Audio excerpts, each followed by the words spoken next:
Graça e paz, meus amados irmãos. Este vídeo tem por objetivo te mostrar quão falhos são os nossos planos.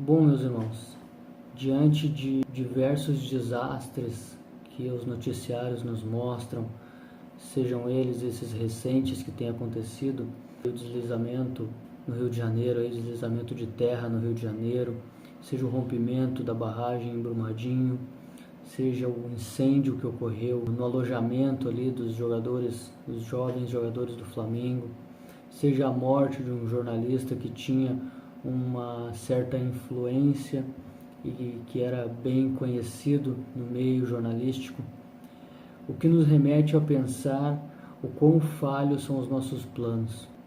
Nós nos deitamos durante a noite para repousar e não sabemos se iremos acordar amanhã, pelo simples fato que todas essas coisas dependem da vontade de nosso Deus. Isso me faz lembrar o Salmo 139, a qual o salmista Davi, ele exalta e louva a onisciência de Deus.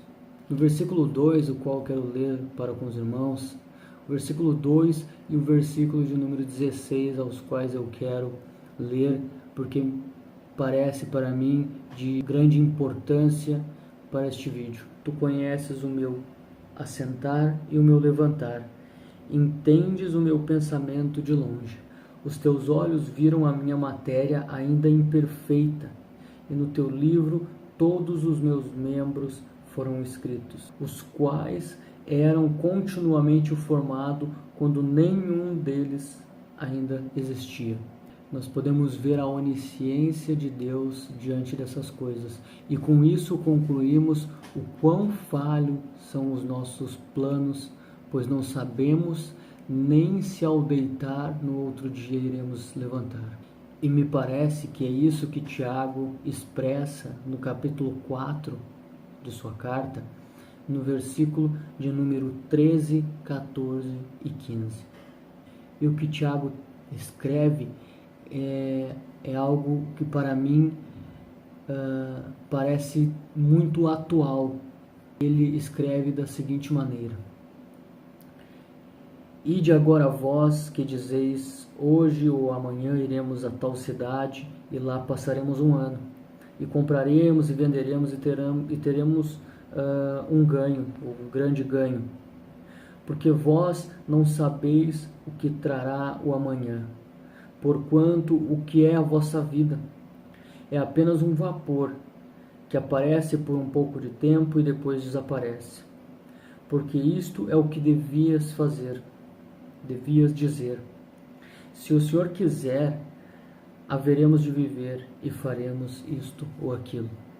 E essas coisas me levam novamente a pensar: nossos planos são falhos, falíveis, mas ainda assim insistimos em confiar nos nossos planos, nos nossos meios de agir. Falhamos, nos arrependemos, continuemos a falhar nos mesmos erros. Algo que Paulo, em Colossenses, no capítulo de número 3, do versículo 1 ao 4, que seria algo que realmente nós deveríamos fazer. Desta maneira deveríamos agir e pensar. Paulo diz da seguinte maneira, escreve e transmite da seguinte maneira a mensagem: Então, se ressuscitaste com Cristo, buscai as coisas que são de cima, onde Cristo está sentado à direita de Deus. Afeiçoai-vos às coisas que são de cima, ou seja, pensai nas coisas que são de cima e não nas coisas que são da terra. Porque já estáis mortos e a vossa vida está escondida com Cristo em Deus.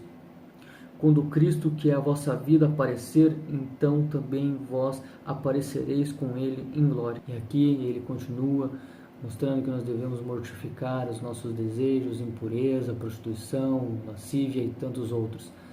Mas aqui o que eu quero trazer como mensagem diante do quadro de tragédias que tem acontecido é que nós devemos a cada dia morrer para nós mesmos, pensar nas coisas do alto, porque a nossa vida não passa de uma neblina, de um vapor que por um pouco de tempo aparece, mas logo, logo desaparece.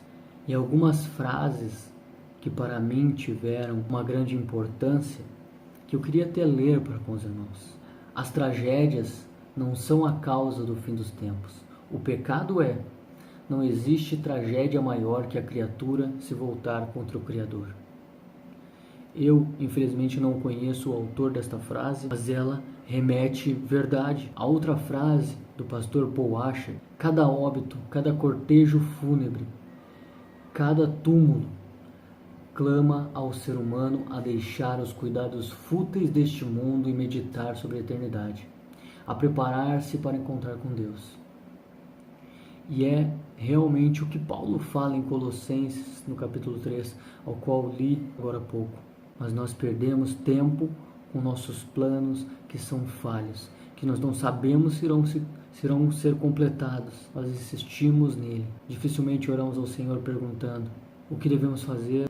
E para concluir, uma frase de John Piper: saber que temos em Deus uma herança que nos satisfaz, infinita e eternamente logo depois do horizonte da vida, nos faz zelar pelos poucos anos que nos restam aqui para nos dedicarmos em sacrifícios de amor e não no acúmulo de confortos.